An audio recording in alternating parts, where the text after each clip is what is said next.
مفتی صاحب یہ ارشاد فرمائیے گا کہ فرقہ واریت سے نجات کیسے حاصل ہوگی؟ اللہ اکبر. آپ نے بڑا مین اور بنیادی سوال کیا ہے. اس کا دو طریقے سے میں جواب دینا چاہوں گا. پہلی بات یہ لوگ سمجھیں کہ فرقہ واریت کا مطلب یہ نہیں ہونا چاہیے کہ بندہ حق کی نہ بیان کرے. یہ بات قابل توجہ ہے. جی فرقہ واریت لوگ یہ جو حق بیان کرتا ہے نا، لوگ سمجھتے شاید یہ فرقہ واریت کر رہا ہے. اس کا معنی فرقہ واریت یہ نہ سمجھیں آپ ایسے کریں، اگر آپ کو بات کرنے کا زیادہ شوق ہے نا تو آپ غلطی کو مینشن کر دیں جو آپ کو نظر آ رہی ہے. صحیح. جو بھی اہل سنت کے راستے سے ہٹا ہوا، ہر بندے کے لیے دعوت فکر ہے. آن ایئر بات کہہ رہا ہوں.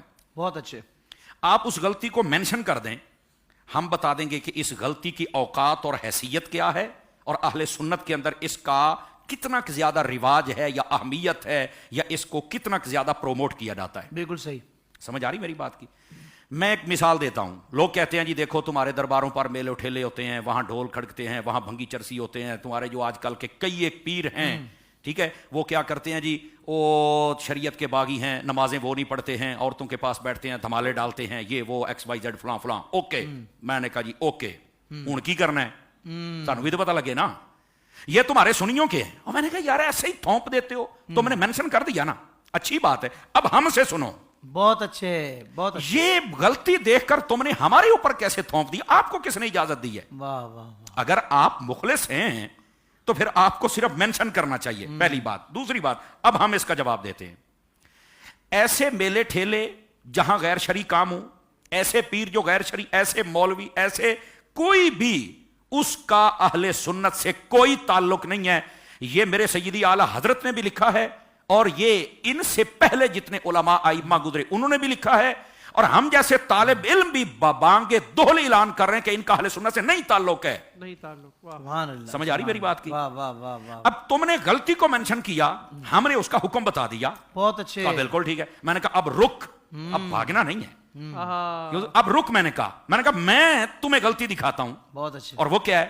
ہم کتاب کھولتے ہیں، ہم بتاتے ہیں یہ دیکھو حضور کے بارے میں کیا لکھا ہے. نماز میں خیال آ رہا ہے، نماز ٹوٹ رہی ہے، بتاؤ اس مولوی کے بارے میں کیا ہے. وہاں پر تعویلات شروع. میں نے کہا جب تم نے ہماری غلطی مینشن کی ہے، ہم نے تعویل نہیں کی، اٹھا کے باہر پھینک دیا. بہت اچھے. واہ اور جب واہ. ہم بتا رہے ہیں تو پھینکنا باہر ہے. یہی تو حسام الحرمین ہے اور کیا. اللہ. سبحان اللہ. جزاک. یہی تو حسام الحرمین میں ہے اور کیا ہے. کیا ڈرتے ہو پھر اس سے؟ واہ واہ واہ. اور حافظ صاحب، حضور شاہ صاحب، میں آپ کی دعا لینے کی برکت سے اہل سنت کا پلس پوائنٹ یہ ہے، ہمارے اوپر جتنے اعتراض ہوتے ہیں نا ہمارے جہلا کی وجہ سے ہوتے ہیں، جبکہ ہم ان کو فارغ کر چکے ہیں. مزے کی بات یہ ہے. اور جو باقی تفرقے باز ہیں ان کے اوپر اعتراض ان کے علماء کی وجہ سے ہیں. میں نے کہا نکالو ان علماء کو جیسے ہم نے نکالا، مسئلہ ہی ختم ہو جائے گا. کیا کہنے، کیا کہنے. واہ. یہ پہلی بات ہے. اگر یہ سمجھ آ جائے انشاءاللہ یہ دم ہم ہی نہیں رکھتے، یہ بازو میرے آزمائے ہوئے ہیں، یہ اس کا جواب نہیں دے پائیں گے. بہت اچھے. ٹھیک ہے، پہلی بات. دوسری بات یہ ہے کہ قرآن و حدیث کو جب بھی آپ بیان کریں، یہ فرقہ واریت کو آپ نے کہا کہ کیسے ہم کنٹرول کیسے بچا جا سکتا ہے، تو دوسری اس کی جو صورتحال جو میں نے پڑھا ہے، جو مجھے سمجھ آئی ہے، وہ یہ ہے قرآن مجید اور احادیث طیبہ جب پڑھی جائیں تو ان کی تشریح من مانی سے نہ کی جائے. 1400 سال سے جو تشریحات و تعبیرات موجود ہیں ان کو دیکھا جائے اور اس راستے پر چلا جائے. جب لوگ ہٹتے ہیں تو مسئلہ خراب ہوتا ہے. جیسے میں ایک مثال دیتا ہوں تاکہ مسئلہ کھل جائے. جی. حضرت سیدنا علی المرتضیٰ شیر خدا مشکل کشا، ہمارے قبلہ دل اور کعبہ جاں رضی اللہ تعالیٰ عنہ، سبحان اللہ. آپ نے جب فرمایا نا کہ ہم نے ان کو حکم بنا دیا ہے، جب وہ مسئلہ بنا لڑائی والا، کہا ہم نے فیصلہ کروانے کے لیے حکم بنا دیا، تم باتیں سن کے مسئلہ ختم کر دو. آپ نے حکم بنا دیا تو ایک بندہ اٹھ کے کھڑا ہوا، اس نے کہا ان الحکم الا للہ، حکم تو اللہ دے سکتا ہے، آپ کون ہے علی حکم دینے والے؟ وہ خارجی تھا نا، وہ بک بک کر گیا. حضرت مولا مرتضیٰ شیر خدا کے سامنے جو لوگ بیٹھے وہ بھی چوپ، یار قرآن پڑھ رہا ہے، اب اس کا کیا جواب ہوگا؟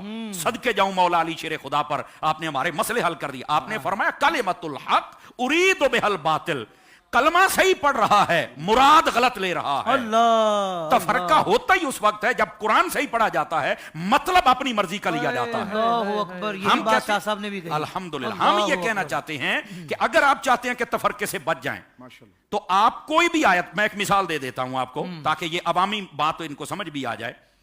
قد جاءکم من اللہ نور و کتاب مبین، یہ آیت ہے، کہتے اس سے مراد قرآن ہے.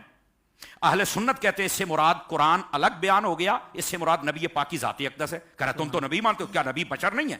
بھائی بشریت پر تو اختلاف ہی نہیں ہے, آئے ہے بشریت پر تو اختلاف ہی نہیں, بشریت کا منکر تو کافر ہے. اللہ, بات یہ کہ ساتھ نور بھی ہیں کہ نہیں ہے. اللہ. اچھا اب یہ نہیں, اس کا معنی یہ نہیں بنتا. میں نے کہا بھائی مولانا 1400 سال کے بعد ہم آپ کی نہیں مان سکتے کہ تجھے سمجھ آیا یا نہیں آیا. آپ 1400 سالہ جتنی تفسیریں ہیں اٹھا کے دیکھو ان میں کیا لکھا ہے. بہت اچھے. تفسیر ابن عباس میں نور سے مراد حضور کو لکھا گیا ہے. جلالین جو ہر مکتبہ فکر کے پڑھاتے ہیں اس میں نور حضور کو لکھا گیا. باقی علماء نے لکھا ہے. تو میں نے کہا بتا یہ تجھے جو علم کا زیادہ فلڈ آ گیا ہے, اب تیری بات مانیں گے یا 1400 سالہ لوگوں کی بات کو ہم مانیں گے؟ اللہ. تو یہ اصل مین پوائنٹ اگر سمجھ آ جائے تفرقہ ختم ہو سکتا ہے. وہ کیسے کہ تشریح اپنی مرضی سے نہ کریں, جو علماء ملت اسلامیہ نے بیان کی ہے اس کو آپ بیان کریں. اب ولا تفرقوا والی آیت تو سارے پڑھ دیتے ہیں, واعتصموا بحبل اللہ والی تو سارے پڑھ دیتے ہیں. تو میں نے کہا واعتصموا بحبل اللہ جميعا ولا تفرقوا, ذرا پڑھ کے بتائیں گے کہ حبل اللہ سے مراد کیا ہے؟ بتائیں نا ذرا کیا مراد ہے. حبل اللہ سے مراد قرآن بھی ہے, حبل اللہ سے مراد اطاعت بھی ہے, حبل اللہ سے مراد نبی پاک کی ذات بھی ہے, حبل اللہ سے مراد حدیث بھی ہے, حبل اللہ سے مراد نبی پاک کی پیاری پیاری سونی سونی اہل بیت اطہار بھی ہے. اللہ اکبر, واہ واہ واہ. اور پھر میں نے کہا تھوڑا سا آگے اور پیچھے والی آیت بھی پڑھ لو میری جان, تاکہ آپ کو پتہ چلے کہ تفرقے سے بچنا کیسے ہے. اللہ نے فرمایا یوم تبیض وجوہ وتسود وجوہ. پڑھو نا اس آیت کو. کہاں بالکل قیامت والے دن کچھ کے چہرے سفید ہوں گے اور کچھ کے کالے ہوں گے. تو میں نے کہا بتا سفید کس کے ہوں گے؟ تو باقی ہمارے ہوں گے. اور میں نے کہا یہ تم اپنی طرف سے بیان کر رہے ہو, بتاؤ تفسیریں کھولو, 1400 سال کی تفسیریں کھولو, بتاؤ وہاں پر کیا لکھا ہوا ہے. میں چیلنج سے کہتا ہوں, جو کہتا ہے نا کہ تفرقہ نہیں کرنا چاہیے, بچنا چاہیے, میں نے کہا جو 1400 سال کو امت کو سنبھالتے ہوئے آ رہے ہیں نا ان کی بات پڑھ. یہاں لکھا ہوا ہے جن کے چہرے سفید ہوں گے وہ اہل سنت و جماعت کے لوگ ہوں گے. اللہ, ایک ہی تو راستہ حق ہے, باقی سب نے اپنی اپنے راستے جدا کیے ہیں. ان کو چاہیے قرآن کو جب بھی بیان کریں اس کا مطلب غلط نہ بیان کریں, اپنی نفس اور ہوا کو بیچ میں شامل نہ کریں, اپنے مولویوں کے بتائے ہوئے گڑے ہوئے سگرے کبرے اور اپنی یہ طرف سے یہ جو تشریحات ہیں وہ بیان نہ کریں اگر چاہتے ہیں تفرقے سے بچنا.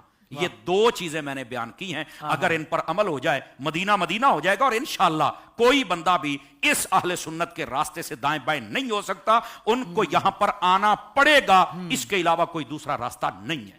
اللہ اکبر, اللہ اکبر. سوشل میڈیا پر اسلام کی صحیح تعلیمات جاننے کے لیے ابھی حافظ سائر قادری کا نیا YouTube channel Islamic digital studio subscribe کر لیں, اور ہاں نوٹیفیکیشن بیل آئیکن کو بھی پریس کر لیں تاکہ ہماری نئی ویڈیوز آپ تک بر وقت پہنچ سکے.